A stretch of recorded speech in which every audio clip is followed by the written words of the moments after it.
Well, good morning, and thank you all coming for this very early presentation. I do hope you got more sleep than I did. In retrospect, a couple of Red Bulls at 1 AM was a very silly idea, but you know, what the hell, just push through.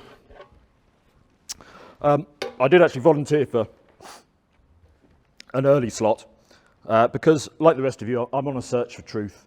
So if there's anything that I get into during this presentation that you have questions on, anything you disagree with, anything you want to add to, come and find me. Very happy to have the conversation.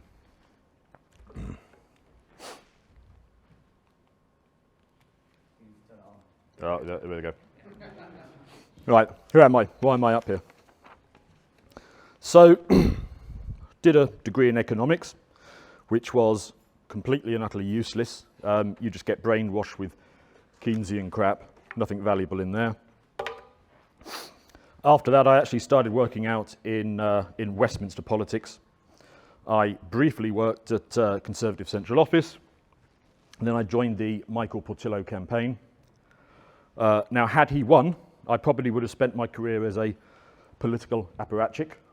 Of course, I'm now very grateful that that didn't happen, given my views.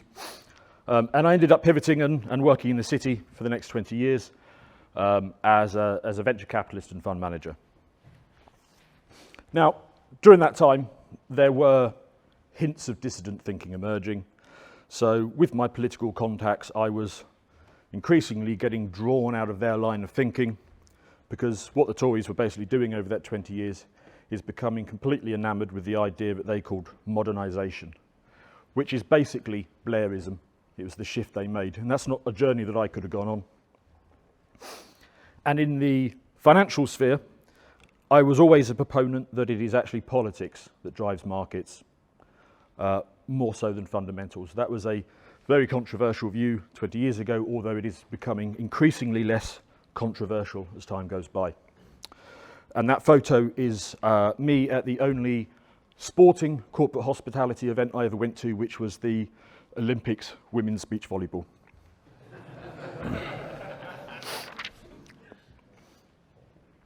So basically you could say I arrived in 2020 as an establishment figure in good standing.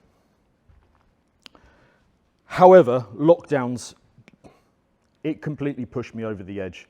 I think I don't need to explain the why of that to anyone in this room. You're all going to understand what it was. And in the early days of that lockdown, I proceeded to completely burn all my bridges. It started off by contacting the people I knew in politics and telling them that what they were doing was absolutely wrong, morally, economically, on every level. They didn't have the right to do it. And you know, you can imagine by the time the vax stuff started, it was just basically a torrent of abuse from my side. So yeah, I don't think I'm going to be welcome back in those circles. But one of the things I started doing was posting a lot more on Twitter, doing the same sort of thing that we all do, which is grumbling about the issues of the day. But every so often I'd put up a long thread breaking down why the financial system works in the way that it does and some of the issues with it. That started getting picked up, and I ended up getting invited on a whole bunch of different podcasts to talk about that. That's basically mostly what I do now. I've also got a sort of semi-regular slot on TNT Radio where, again, I do that same kind of analysis. I also started my own YouTube channel called Dissident Factor. It's not very good because I didn't realise that post-production and video editing is in fact really, really hard. So I understand that the content is considered to be good, but the post-production is bad. If anyone's seen the content and can point me in the right direction, please do so, because yeah, that's something I've got to figure out. Okay, before I get into the talk proper, I want to give a slight perspective shift that will help you understand the rest of what's coming. So, I think of money as language. The way I put it is there are two fundamental mediums that permeate everything we do in society. One is language, but the other is money. Both of them are signalling mechanisms. They encourage people to act, they tell us what is important, they focus our attentions. So in that respect, this talk is effectively logos, nomisma, and praxis. Because I see those three things not so much as distinct, but a continuous fluid dynamic. Okay. Not a perspective shift, but an allegory that I like for money. This is Fenrir Wolf. Fenrir Wolf is a character from Norse mythology. He is a creation of the gods. And the gods, initially, when they saw what they had in him, they liked it. They felt it gave them power, so they fed it. And what they started to realize was that this creation of theirs was going to destroy them. So rather than face up to that, what they did is they bound the wolf. They kicked the can down the road. But from that point on, they were under no doubt that this thing that they had created was eventually going to destroy them. And that, for me, is a perfect allegory for the money system. Brief history of the money system. So, for thousands of years, people used gold and silver because you know where you are with them. They were hard money standard.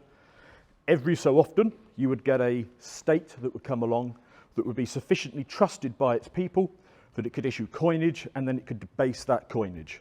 So, yes, every so often that was abused. Essentially, the message there is if you trust the state, it will abuse that trust. But otherwise, it was an effective hard money standard. Then World War II happened. Lots of things happened during World War II, but the thing that is germane to this discussion is that by the end of it, the Americans ended up with most of the gold, partly because they had a functional economy and partly because a lot of gold was sent there for safekeeping. And somebody, probably an American, thought it would be a really good idea if they kept hold of all of that gold. So what they devised was a new monetary system where dollars would become the international usage, but it was okay because, yes, you are getting these pieces of paper, but you can exchange them for gold at any time you want. So the dollars are effectively as good as gold. That was the idea. Then by 1971, the US defaulted on its debt. Now, you will not read that in any economic textbook. It is the opposite of what I was taught at university. It was the opposite of what I was taught in any professional exam I did. The argument is that the US and UK has never defaulted on its debt, but it did, because in 1971 they broke that link. They said, instead of paying you back on our debts with dollars that are backed exchangeable by gold, we're simply going to give you the pieces of paper.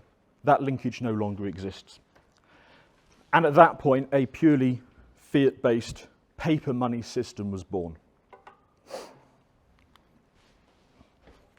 Now, what that did, in very simple terms, is it gave money to new superpowers. Both of these things existed in some form before, but they really got kicked up into high gear once you have a pure fiat paper money system. Deficit spending. So politicians, and this works great in a democracy, politicians are able to buy votes and bribe you with your grandchildren's money. From that point on, governments could always, and they would always, spend far more than they collected in revenues.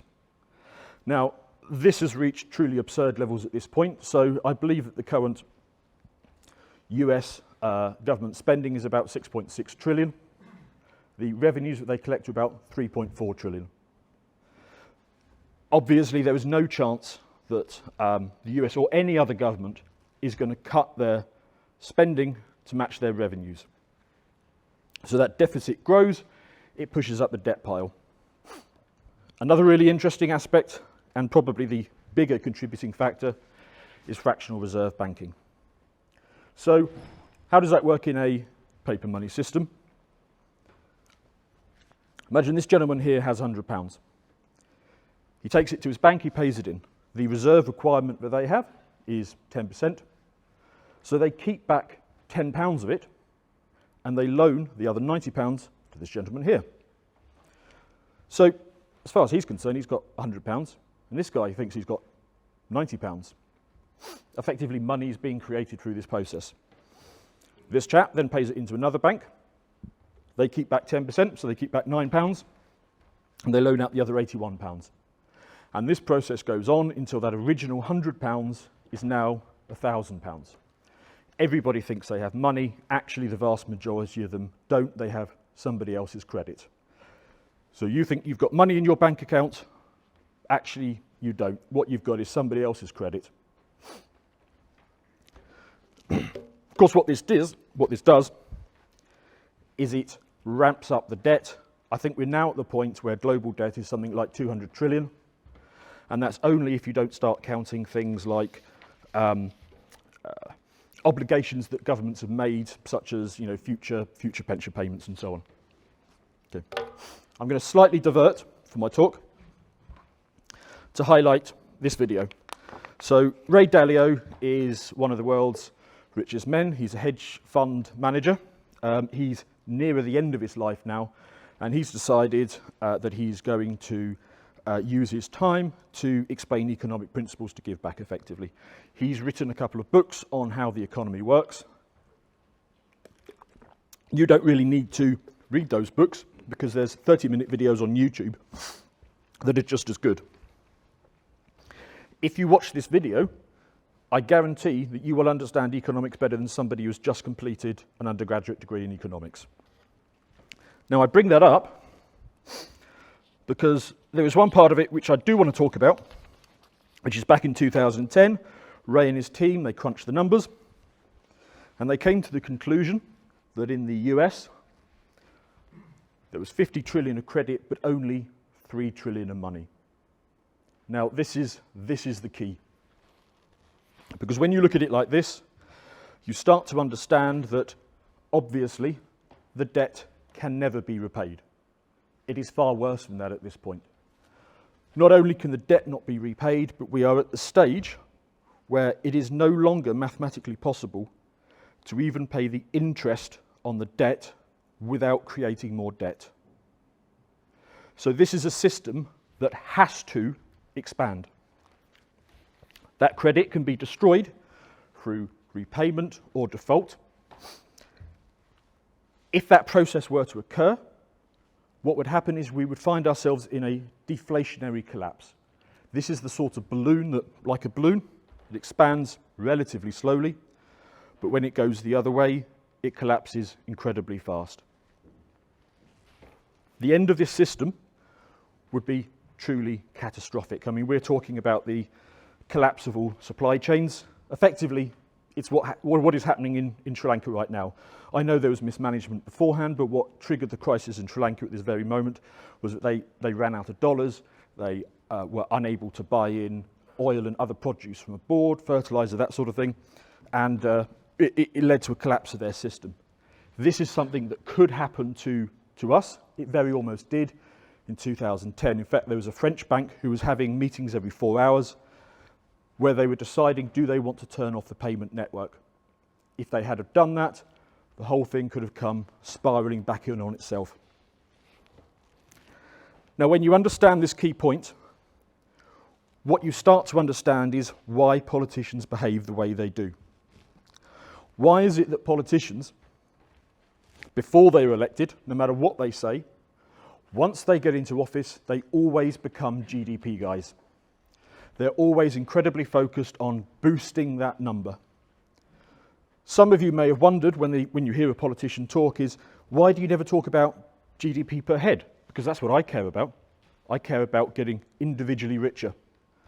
They can't, because the rate at which productivity increases, and therefore the amount that GDP per head can increase, is simply too slow for this process. There must be this expansion. And if there isn't enough expansion at any time, then they have to print money.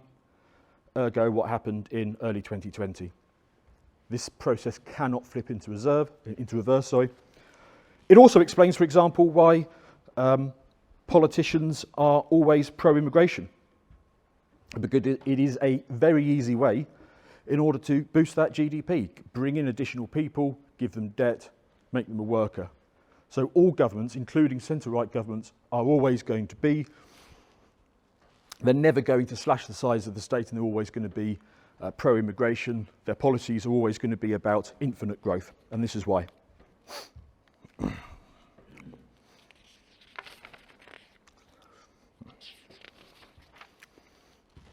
Okay. So I've told you that the system will collapse, but you do have to be a little bit careful about timing. So the fact that this system was going to collapse it is simply a mathematical certainty. There were people back in 1971 who, when they understood what was happening, they got in their truck, they filled it with tins of beans and shotgun shells, and they drove off into the hills waiting for the collapse. And obviously they've been waiting a very long time. Back in 2010, one of London's top bond traders, Detlef Schrichter, he peered behind the curtain and he did the numbers, and he worked out that yes, this system is going to collapse. He wrote a book on it. He thought it was going to happen in 2010. Of course, 12 years later, we're still waiting for it. So if it is something that has been deferred again and again, why am I talking about it now? Why do I think something has changed, and why do I think this is an important topic?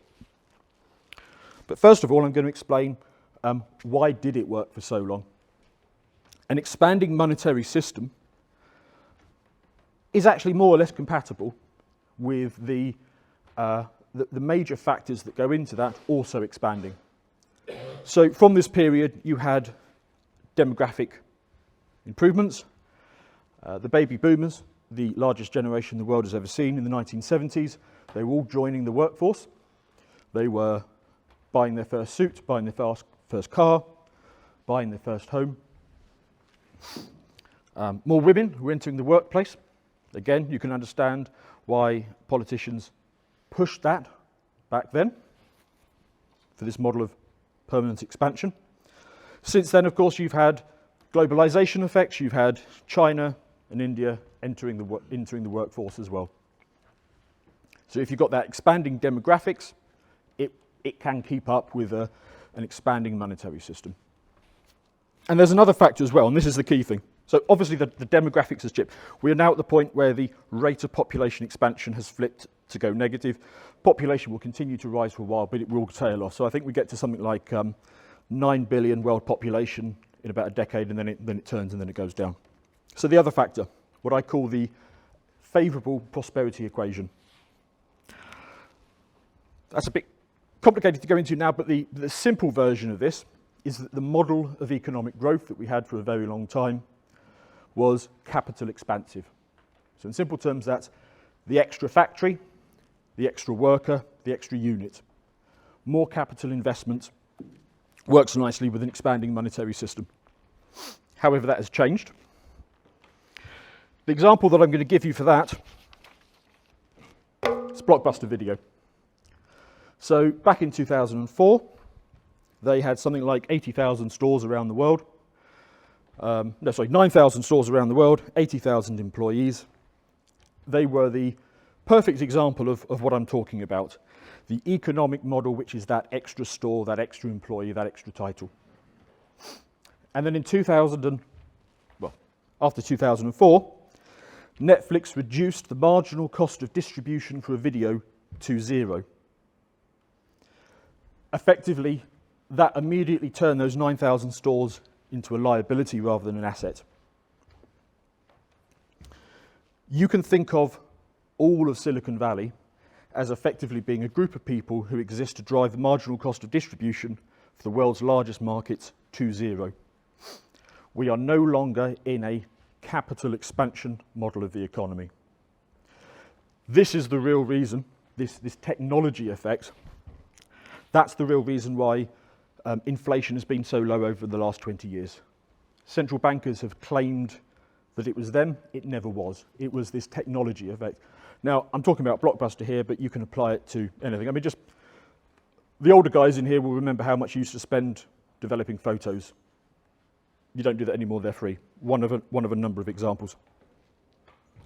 What is happening is we are experiencing a fourth industrial revolution. Now, immediately, I think some of you are going to flinch at that term because you're going to associate it with Klaus Schwab. The argument that I'm going to make is that that's not a Klaus Schwab thing. He's trying to get ahead of it. Let me explain why. So, industrial revolutions have happened before, and they're never kind to the existing power structure. The last time we went through something similar the world was effectively run by the feudal lord and the bishop. The feudal lord was the real power because he controlled the violence. But he understood that the peasants got a bit antsy if it appeared that violence was his mechanism of control. And so he used the bishop to provide credibility. The bishop gave the illusion of divine right. The bishop was well rewarded for his service. He was allowed to become wealthy and have as many young boys as he felt he needed. And then, at the end of the 14th century, there was that transition to town and industry. And the model of the economy changed, and the power structure that these guys relied on evaporated out from under them. Power structure started moving to things like town guilds that evolved into what we have today. What we have today, my argument is that today the real power is the banking families. Now, they understand that the peasants will get a bit antsy if it is seen that the big money interests are really running the show. They need somebody to provide credibility for them, and that's where the politician comes in. So the politician provides the illusion of democracy, and it allows the system to work. The politician is allowed to get wealthy and have as many young boys as he feels he needs, but effectively the system continues. It's a little bit more complicated than that now, because the politician has to be the one seen controlling the violence, the military and the police. So additional postules, cancerous postules, have grown, such as the military-industrial complex, the deep state, but effectively between them and similar institutions, they've got that politician under control. There is a brilliant book which explains this mechanism, The Sovereign Individual. It is a good book if you haven't read it. Written 20 years ago, it predicted all of this. What's happening now, it described it.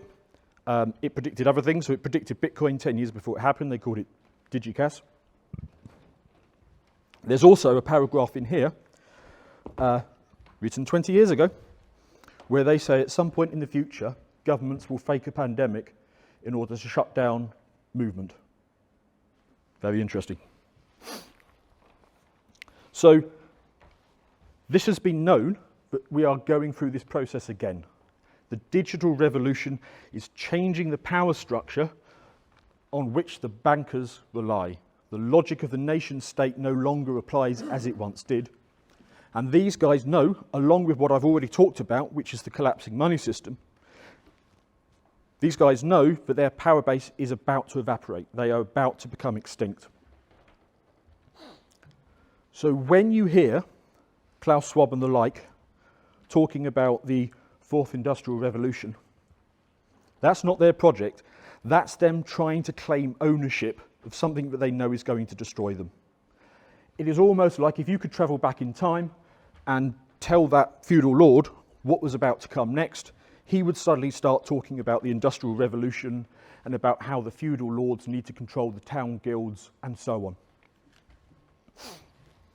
In this respect, the Great Reset is also something which is misunderstood, I think, on our side of the argument, because a lot of people, I hear people say things like the Great Reset is a plan by the World Economic Forum to collapse the economy to seize control. It's the other way round.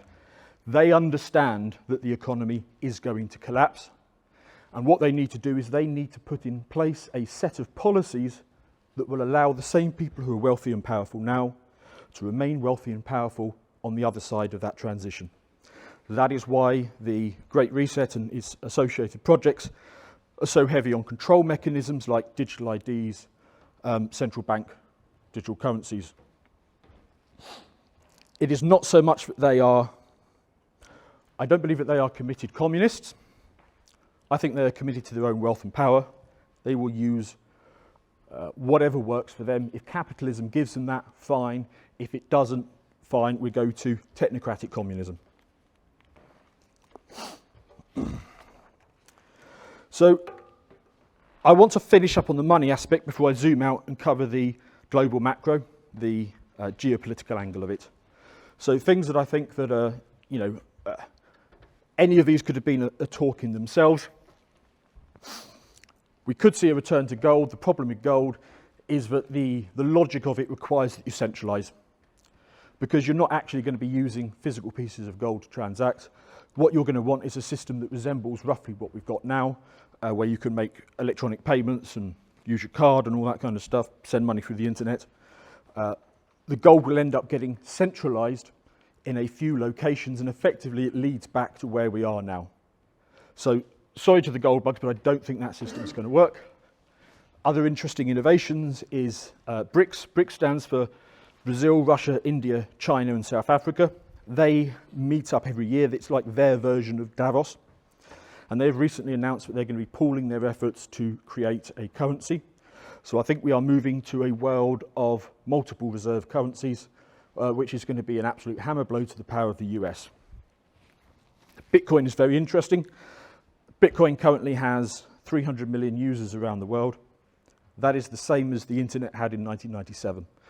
The difference is that in 1997, the internet was the fastest growing technology the world had ever seen. It was growing at something like 69% a year. Bitcoin is growing at double that speed. So I don't think it's ready for prime time yet, mainly because it lacks the simple user interface tools that allows it to go to the mass market. But again, that's comparable to the internet in 1997, and I think it's something that will be coming.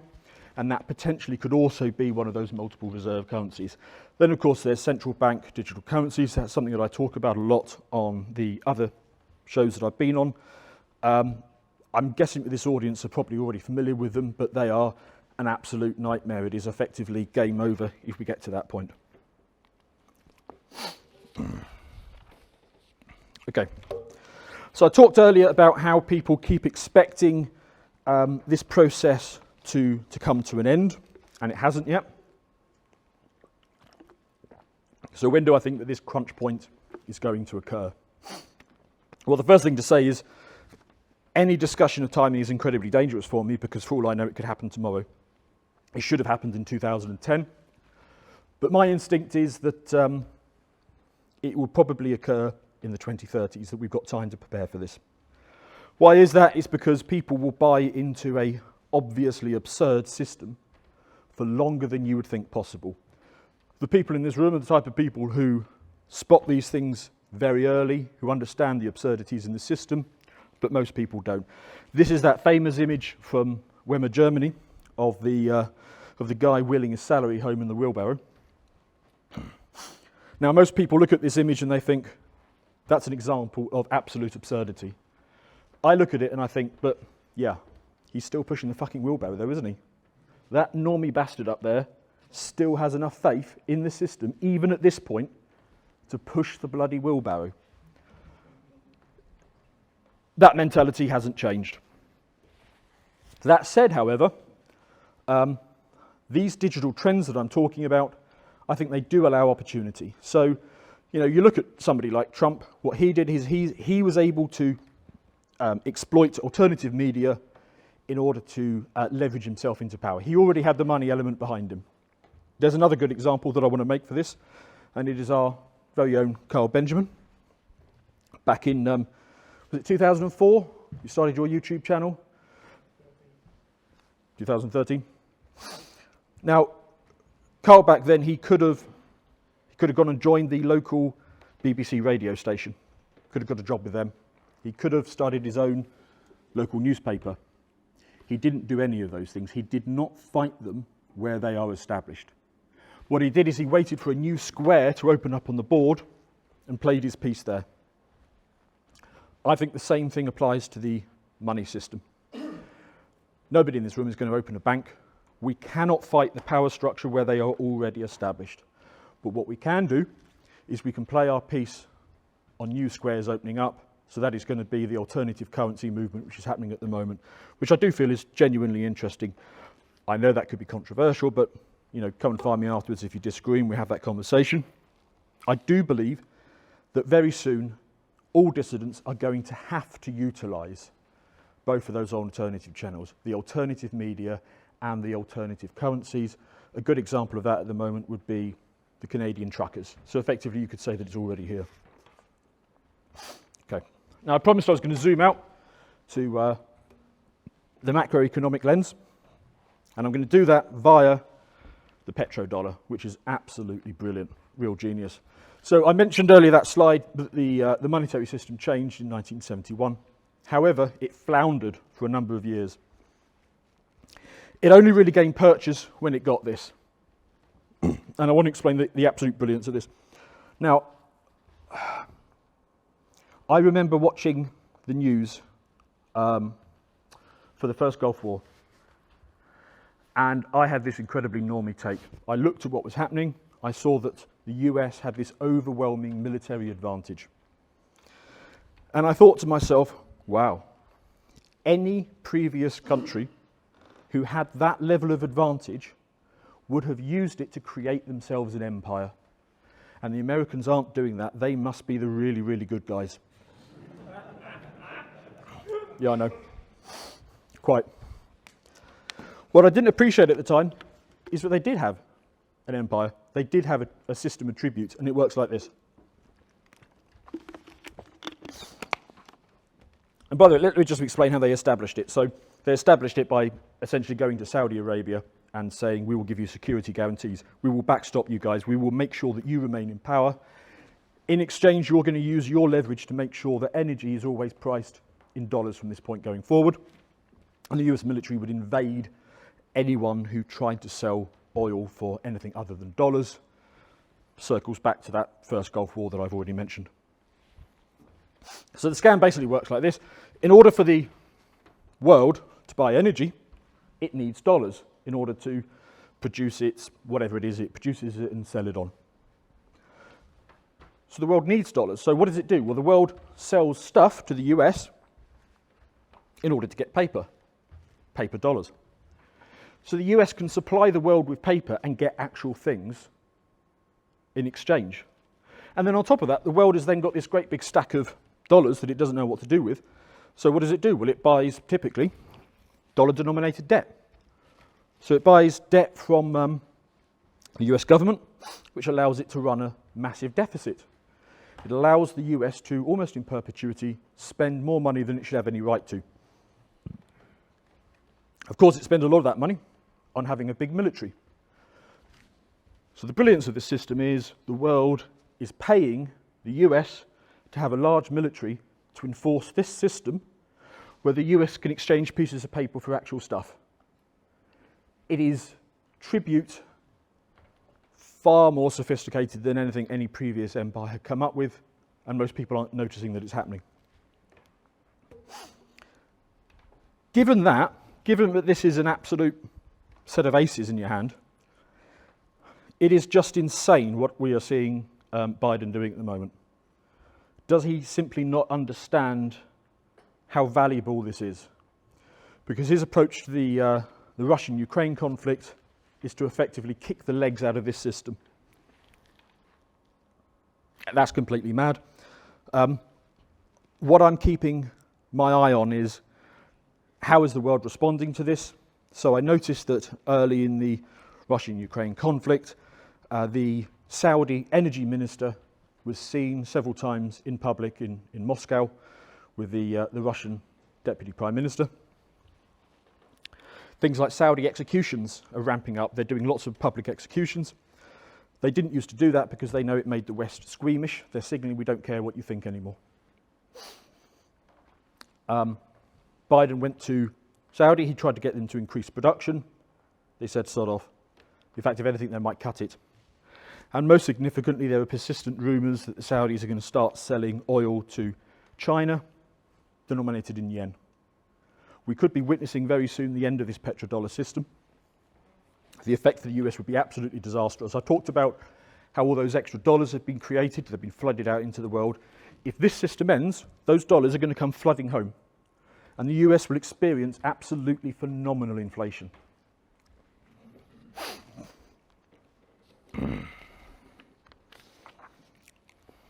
Okay. So, mostly what I've been talking about at the moment was a European perspective. I talked about the banking powers, the old banking families being the elite that underpins this. And effectively, I think they are, but I'm associating them with old Europe. The banking families are behind it. Their tentacles are things like the WEF, the Bank of International Settlements, FATF, which is another finance body, the IMF and the World Bank. I appreciate the last two are headquartered in Washington, but I see them as creatures of these European banking families. Now, these guys have got the big problem that I talked about. They know that the basis for their power is about to collapse. The money system will go at some point. It is a mathematical certainty, and the technological change is also going to erode the power basis of the nation state and the money system. So their outlook is absolutely dreadful. But what I will say about these guys is they are very focused. They know they're under existential threat, and so they are initiating projects, the digital IDs, the central bank digital currencies, the rules-based global order, and the Great Reset, because they are focused on survival. Doesn't mean they're going to get away with it, but they're focused and they're trying. You look at Eurasia, effectively China, but Russia as well. Now, these guys, their demographics are bad. Population is declining, but they do have advantages. So Russia has an awful lot of commodities. I mean, a vast amount. It's something like Russia has as much by way of commodities as the rest of the world put together. They're also a significant energy producer. China has strong industry, bad demographics as well, bit short on energy. It has some rare earth metals, but is otherwise short on commodities. But you put those two together and you bring in, say, a few countries from the monsoon region or Southeast Asia to be your workforce, and you've got the demographic bit solved. You've got all the ingredients that you need for a superpower bloc that can easily rival, if not exceed, the US. I'll come back to the US. Smaller states, what are they doing? Well, they want a multipolar world. A big project for them is alternative currencies. Some of them are throwing in their lot with China and Russia. Some of them in South America, and I think increasingly in Eastern Europe as well, are going to be adopting Bitcoin because it gives them that mechanism whereby there's more one reserve currency, a multipolar world. It gives them flexibility. They're not under the thumb so much. Oil producers, as I've just talked about, the House of Saud, they're just trying to pick the winner and manage their decline as best they can. So coming back to the US, again, this is something that, could have done the whole talk on this bit. The US is a mystery. Whereas it is perfectly obvious what the strategy for everybody else is doing. The US has these various power structures who appear to be pulling in different directions. Now, it could be that their master plan is so sophisticated that I simply don't have the mind to figure it out. Maybe that's true, or maybe that they're just in absolute turmoil at the moment. Their projects are, war, power, perversity. There's no real focus to it. What's going to happen to them? Civil war, a coup. Maybe they get it together. Maybe there will be a renewal. But there is a complete lack of strategic focus at the moment, which is being exploited elsewhere.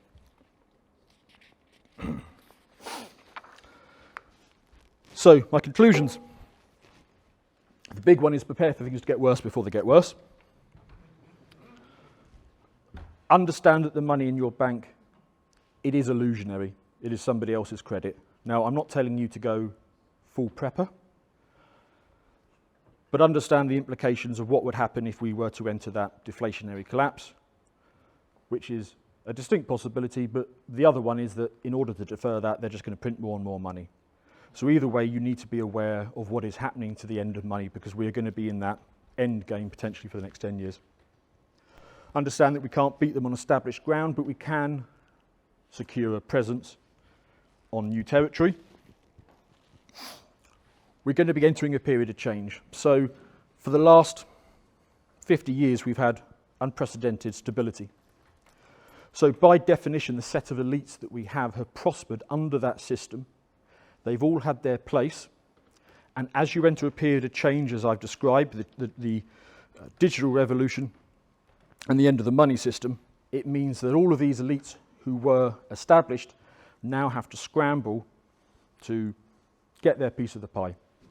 Now, maybe they're going to resolve it behind closed doors and they're all going to find their place, but you can expect over this next 10 period considerable infighting, and that potentially gives us opportunities to exploit the cracks.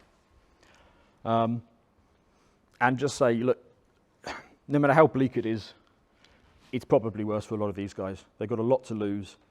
They're terrified of losing it all, and that really is a possibility as we go through this transitional period. So don't be afraid of them. You know, these people, they're just people. They're making it up as they go along at the best of times, and at the moment they understand that they are facing a wipeout. So the reason I'm in this fight is because I think we can win it. I think that's probably true for all of you, and for that I salute you. And that brings me to the end, so I will take any questions if there are any.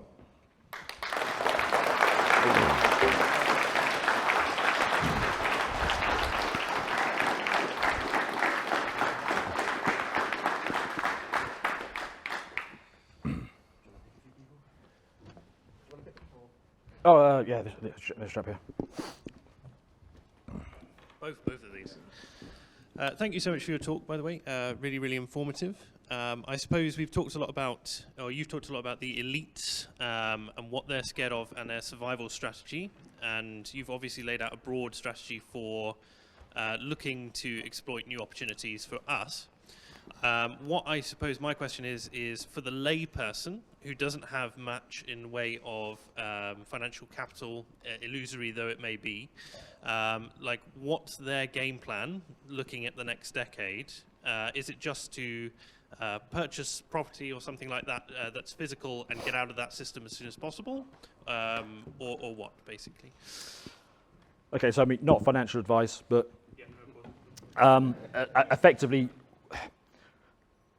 if it's not a deflationary collapse, and I don't think it will, because I think they will print enough money to get around it, that way what you are looking at is an increasing level of inflation, although it may not look that way from the official figures. So effectively what you want is things that cannot be printed. So that's, gold, Bitcoin, land, tins of food, baseball bats. Be careful with those because, of course, land can be taken away from you. Gold can be made difficult. Bitcoin could be crushed, but you basically want a balance of those. I even keep a certain amount of paper cash as well because, if we do wake up in the morning and that those payment networks have been turned off, the shops, they're not going to get refilled. The wholesalers are not going to top them up, but for at least a day or so you can go down there and grab supplies as well. So, have a little bit of everything that can't be printed.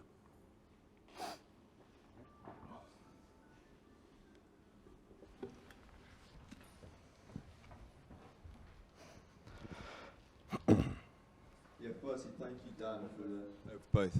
Dan, thank you for the chat. It's always good to have different sorts of ideas come into the space. I had a question, pertaining to AA's model of, the octopus in the chest. Now you're focusing on the money power here, and obviously historically it's been, a combination of the commercial banks and maybe the central banks who have been at the heart of that. Obviously we're seeing the rise of BlackRock now, and they've become immensely powerful, and they don't create money themselves. So I was kind of wondering if you have an explanation for how they've become so powerful over the last few years. Yeah, well, effectively, as money is created, I mean, it's more to it than this, but effectively money is created at the nexus between government and finance. And that's why over the last 30 years you've seen government and finance grow to the considerable extent that they have. They are far larger than they need to be. I mean, you can just ask simple questions like, 30 years ago, a working class guy was able to get a home and pay off that debt within, 3 to 5 years. We've had all this technological process progression since then. Why are we not richer? Why are we not freer? It's because it's being sucked up by the finance element and government. Those two things have increased and will continue to increase at this point. The logic of that money printing necessitates that both of them must grow from this point forward. Picking up on AA's talk, I think that slide that he did I think it was absolutely spot on with that slide, which went basically, I think it went from the money to the networks to the government. So I agree with all of that. I'm less concerned with the focus on BlackRock. BlackRock are institutional pension managers. Yes, they've got a lot of money under management, but the amount of money that is theirs is relatively small. I think their balance sheet is something like 36 billion. what they've got is all those mandates from those individual pension managers. And those are entirely transitory. I mean, they can be taken away at any time. So for me, a focus on BlackRock is effectively asking the wrong question. You need to be asking what is BlackRock downstream of? Because what's happening is those pension custodians, they're going into a meeting with BlackRock, and BlackRock are saying, you know, we've got this performance, we can offer you this suite of tools, and also we're doing all this woke bollocks. And the pension manager is saying, yeah, I'm signing up for that. If it wasn't BlackRock, it would be somebody else who's offering the same thing. The question on that level needs to be, you know, why are they choosing? Why are they going for them? I mean, with BlackRock, it's basically because they're doing that woke shit. Plus, they've got the performance returns that makes people want to go to them. But if they were to discover, if they were giving their pitch meetings to the pension manager and they got to the woke stuff and they got up and walked out, they would stop doing it. So it's something about that is resonating.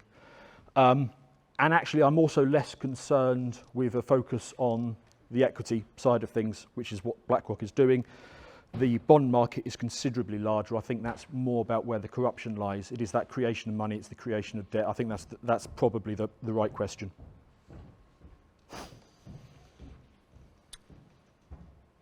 Thank you. Is it Dan? Thanks, Dan. Picking up from my colleague at the front, it's a similar question with maybe wanting to understand some of the constraints. Okay, so getting out of cash and into tangible assets, so the logical natural step would be the camper van and a couple of acres of land thing. But you're getting into two areas that are facing increasing regulation. The private vehicle, the whole green agenda on attack on private vehicles, plus where are we going with land and planning, etc.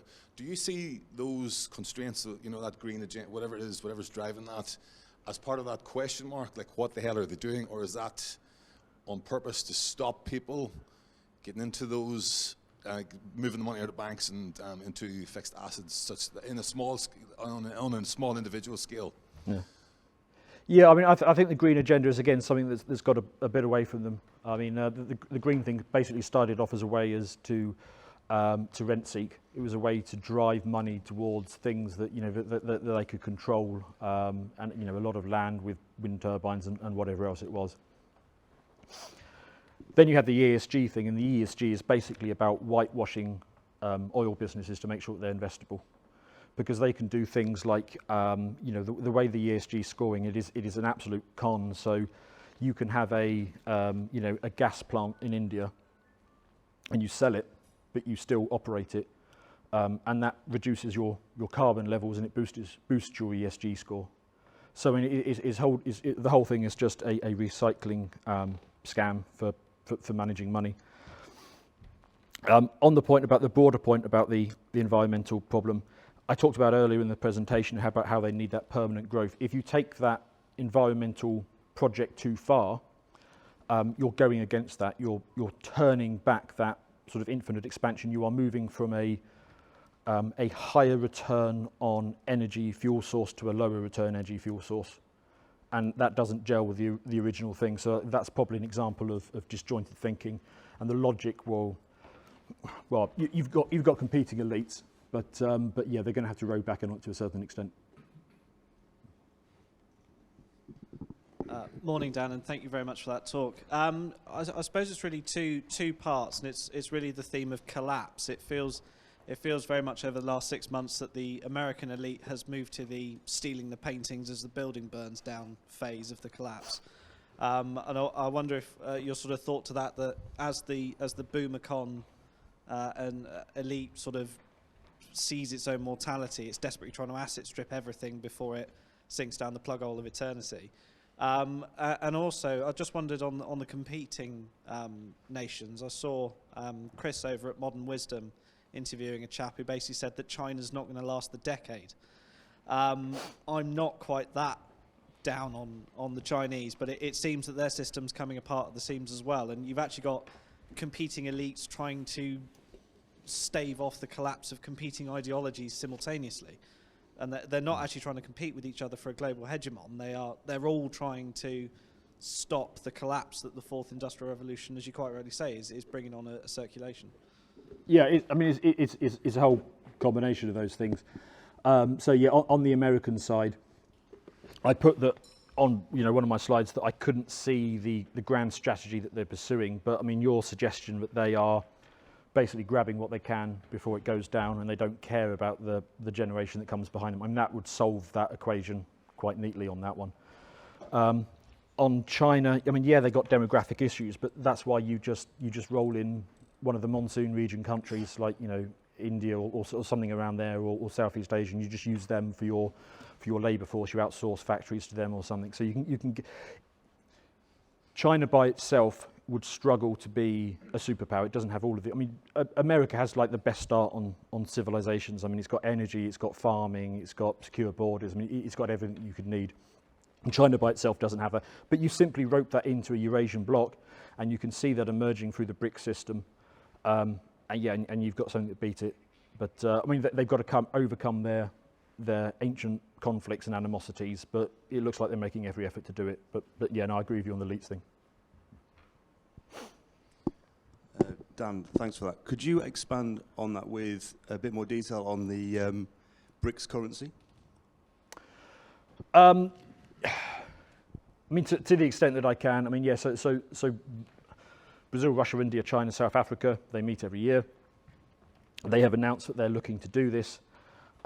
Until that point, I had thought that China was looking to do it alone for a couple of reasons. First of all, for the last 30 years, China has been the world's largest producer of gold, but I bet there's some gold bugs in the room, and you have never seen a Chinese gold coin. You've seen Krugerrands, you've seen Canadian gold coins. You've never seen a Chinese one. The reason for that is that the Chinese buy every ounce that is mined in China. They pay full market rate and they put it in a vault somewhere. And my theory for a long time is that they were waiting for a moment of US weakness to launch a gold-backed Chinese reserve currency. Then I thought, okay, they're going down the digital route with the digital yuan. And I had thought they were going a little, but it looks like now that they are going to be bringing in these partners. It looks to me that is signalling that they are going to go down the route of a Eurasian sort of superpower bloc led by them, because it solves all of their weaknesses. It brings everything together. I don't have the details of how it's going to work yet. I mean, it's not like they've outlined it or anything. The World Economic Forum is brilliant, but they publish policy papers and they tell you what they're going to do. That's not quite the case with these guys, but yeah, it's emerging and it looks like that's what they're going to do. Is that something that's going to be backed up by the Russians military? Is that the Well, I mean, how they back it, I don't know. I would still imagine that they, if they develop out the central bank digital currency version of it, they go with that. And I still think they're going to underpin it with gold, and that would make sense because all of those countries are strong gold producers. So effectively on that score, they just need to wait for the US to screw up sufficiently. And it looks like they've elected themselves into an acceleration process on that. And then they can offer something which is superior. And it's very possible they grab it that way. Who do you think the next elite will be? Will it be the same structures of power with completely different people, or will it be something completely different with completely structures of power? So what I outlined there at the end was a geopolitical alignment which is based on the same logics that the world currently works on, which is the supremacy of the nation state. I can't really go into in too much detail because it would simply take too long, but this book, The Sovereign Individual, is well worth reading because what it outlines is how those power structures no longer so effectively apply once you enter that truly digital age. That is something that I think that the WEF understands, and that's why they're trying to get ahead of it. They're trying to claim ownership of that thing. But nevertheless, the geopolitical moves, I mean, they have to base it on what they have now. So while they understand that change is coming, it is simply about those elites fighting for a position in whatever it looks like next. You talked about, you pointed out that Carl kind of dominated a new space. So YouTube versus kind of, the BBC, for example. And then you kind of alluded to the idea that we could kind of dominate a new space on the board. But it feels like, It's not going to be Bitcoin, for example. Like, what kind of space do you see, kind of the distance dominating, and how? So I'm not going to say dominating. I mean, Carl's brilliant, of course, but I don't think he dominates the alternative media or media as a whole. But he's got a toehold in it. Certainly, he has a presence in it, and it has allowed this movement effectively because we have means of communication. And I don't think that we are going to dominate in these sort of emerging digital currencies. What I am saying is it is a tool that we can have a toehold on and we can stay in the fight, and it will open up additional options. So much as Trump was able to exploit that, he already had the money behind it. It is potentially possible that somebody can start without the establishment backing on either the media or the money front, and a distant network could empower them. And on a smaller level, I mean, you've already seen it work with the truckers, so I think that's just going to be increasingly the case.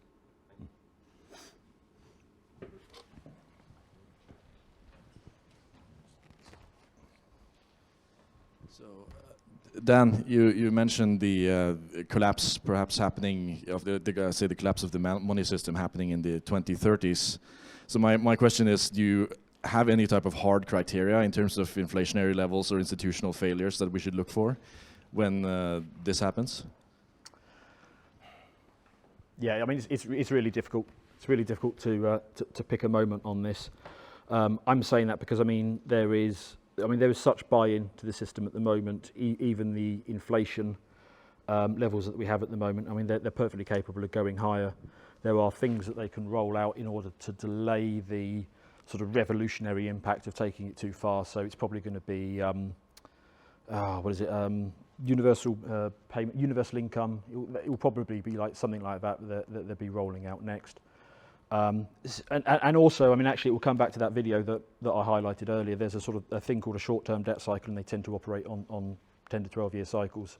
So if it didn't collapse in 2008, and it didn't collapse over the COVID, if it doesn't collapse sort of effectively right now, then the logic of the system implies that it gets another sort of 10 years. But because of that need to always expand the money supply, to always expand the debt, things are going to get increasingly absurd. Just increasingly absurd, and the size of government is going to have to get bigger. People are going to get poorer, and they're going to notice they're getting poorer. And at some point, it's simply going to be too obvious. People are going to understand that they're being ripped off to an even greater extent than they are now. But in terms of, is there something that I'm looking for, a news article that pops up one day, and that's my 3-day countdown to the whole thing going boom? No, I mean, I wish there was, but there's nothing like that. Hi. So some people, as you may know, in our circles put a great emphasis on, the Jewish power and stuff like that. So here's my way of asking it. I guess, do you see Israel as a player? Do you see the outside of Israel Jewish network as a player? And do you see them as being on the same page? Because it's not always clear to me that, say, neocons in America and Israel are actually, presumably neocons are doing it all for Israel, or some people believe that. But it's not clear to me that the Israelis think that, So anyway, any thoughts on that? Not a lot, no, unfortunately not. I take it that they are a group that advances self-interest like all groups do. I mean, it is the natural thing to do. And I would go back to my point that we've had a long 50-year period of stability. So those groups embedded in whatever networks they are throughout the deep state and so on, they've had that sort of period of stability, and they've been able to advance interests. Is Israel a downstream effect or a cause? That's sort of another way of looking at your question. I would imagine it's downstream, but it's not something I've looked into any great detail. But I certainly don't. I'm not encountering them as a driver when I look at this stuff. So I guess on the basis of that, maybe I'm not looking hard enough though. That could be the other possibility. Good morning, Dan. Excellent talk. Thank you. Would you think the collapse might come about faster with the current energy crisis in Europe and the fact, well, I'm a farmer myself, and there is a serious food production drop all over, which will impact inflation. Do you think something could happen over the next 6 months, spurred on by those factors? Yeah, I mean, it really could. I mean, the collapse, when it comes, after the event, it will be perfectly obvious to everybody. Of course, it was always going to be that. In retrospect, it will seem so obvious. But it's incredibly difficult to predict in advance what it might be. But yeah, it could well be the energy thing. And yeah, the agricultural aspect is really interesting. I mean, so much, was it potash, comes out of Ukraine. Yeah, Belarus as well. Yeah. So farming yields are going to have to drop as a result. I don't know, you can tell me, are Western farmers still able to get the fertiliser that they need? We can still get it, but the price of it's just like triple what it was. Okay. They're stockpiling it and they don't want to sell it cheap as well. Okay. Companies, so they're exacerbating the problem. So Western farmers are probably going to be okay, but they're going to experience margin compression as a result of having to absorb those higher costs. Yeah, we've also had some random curves as well this year. Like we're in serious drought, so just like crop yields, Okay. grass for like cattle farming is just like plummeting down. But my takeaway from that is that's Western farmers. Yeah. So you look at big exporters of agricultural produce like Brazil or something. They're simply not going to use fertilizer.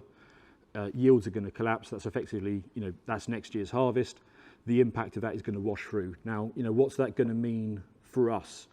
Well, we've got discretionary spending that we can cut back on. And actually things like, bread, the cost of wheat, I think the cost of wheat contributes 25% of the cost of your loaf of bread in the West, because a lot of it is, capital costs, it's transport, it's the factory that it's made in. In very volatile countries, so a lot of the sort of North Africa and Middle East, bread is subsidised. So the cost of wheat is something like 400% the cost of the bread. The bread is heavily subsidised, and if the cost of wheat goes up as a reduction of the collapsing agricultural yields, the price of bread will go up significantly. That was the trigger last time for the Arab Spring, and you could start to see a wave of state collapses across that sort of volatile region. I mean, Sri Lanka is basically just going first, but you could get a whole kind of ripple of them happening. That will then add into further global instability and impact on oil and so on. So, yeah, it is certainly a volatile time, and it is shit like that I'm expecting to happen a lot more over the next 10 years, because this system's creaky. Yeah, well, I mean, it's this now, and then it'll be the next thing. It will be, the system is unravelling. It is not gelling together the way it has in the past. And so it's this now, and maybe it's a continuation of that, or maybe it's the next damn thing, and then, the wheels are going to come off, I think, over the next 10 years. It's going to be an unfortunate decade to be in. I think the nuts are off, but the wheel's still running. Something like that, yeah, I'll go with that. Greetings, ladies and gentlemen. Thank you for the talk, Dan. So part of your thesis is that basically the fourth industrial revolution was coming anyway, and people such as Schwab and all the other people, let's say, at the World Economic Forum are just trying to jump on board, and they're trying to save their own skins because they see that their systems which they're built are about to collapse. My question is, because you obviously had a grid where it was like their goals are survival, make sure that they're still in charge, and their sort of methodology is digital ID and trying to harness the technologies, etc. Are they trying to keep their systems, like their central banking systems, etc., and all these other institutions they've created, are they trying to keep them alive despite the fourth industrial revolution? Or are they instead just trying to actually change and adapt? Like, are they actually trying to create a new world, but where they're in charge? Or are they actually trying to blunten the effects of the fourth industrial revolution? Or is it a bit of both? Well, I mean, their goal is the continuation of the wealth and power that they have through whatever means that they can use to get there. So if they think that these systems are going to fail, they're going to need to replace them. But if they can modify them, they can extend them. Of course, they're going to do that as much as they can. The big problem you've got with something like a central bank digital currency is that you no longer need the banks. They are superfluous to requirement. So that is almost certainly going to be one of the flashpoints in that inter-elite competition as that thing gets worked out. Now, you can very easily see a scenario where the American banking system effectively goes to war with a large part of the rest of the establishment and this sort of old money European banking families But it's also possible that it all gets worked out behind closed doors. So I noticed that during the sort of closing days of the pandemic or the lockdowns, whether there was a pandemic or not, but during the closing stages of the lockdowns, there was a private meeting in the number 10 flat with Boris Johnson, where he invited a whole bunch of bigwigs, Jamie Dimon and BlackRock guys and all the rest, all those guys were there, and they had Bill Gates was there as well. He flew in for that one. So clearly these people are getting together and having conversations. I would assume that is the plan that we are working towards is this. We know that doesn't necessarily fit where you are now. Let's have a conversation about how you can be compensated and have you pissing out the tent rather than pissing in the tent. So I imagine a lot of that is going on at the moment, and to what extent it's successful and what extent they end up fighting between each other, I don't know. Thank you very much, first of all, for the talk. It's been a very good start to the day. So a lot of what underpins the situation that undermines the position of the elites as you present it is the fourth industrial revolution. I wonder how potential technological regression as a result of the collapse would potentially play into undermining that sort of fourth industrial revolution. A lot of people don't have the basic skills to maintain all of the technology that we rely on that underpins that sort of evolving way of doing things. So I wonder whether maybe that would cause hierarchies to revert a little bit, or I wonder how you think that might play into things. Yeah, so I don't think that there is going to be a sort of wholesale technical regression and collapse. What is going to happen is that you are going to find that an increasingly narrow group of people become increasingly wealthy, because as this monetary system inflates, there are more pounds and dollars chasing the same amount of goods and services. Things like asset prices will respond very quickly to that. So the people who are very wealthy at the moment, or who have the techie skills that place them in demand, are going to see wealth concentration flow to them, and it's the masses who are going to be increasingly impoverished. In some respects, it will look like they're getting richer because they're getting more digital goodies. They're getting the bread and circuses of Netflix and whatever else. But in terms of their ability to buy things that matter, denominated in that sort of asset base, so for example, the ability to buy a pension and annuity stream, that is going to become increasingly out of date, out of reach, as the masses get squeezed. But there's still going to be strong technological progress because the people doing that are going to be well rewarded. So if anything, I see the technology continuing and accelerating, and it's just that the masses getting squeezed. This is the last question, and then there's refreshments in the next room. Good morning, and thank you very much for the talk. It was great. From your perspective, would you say that a substantial reduction in global population would benefit or make things worse?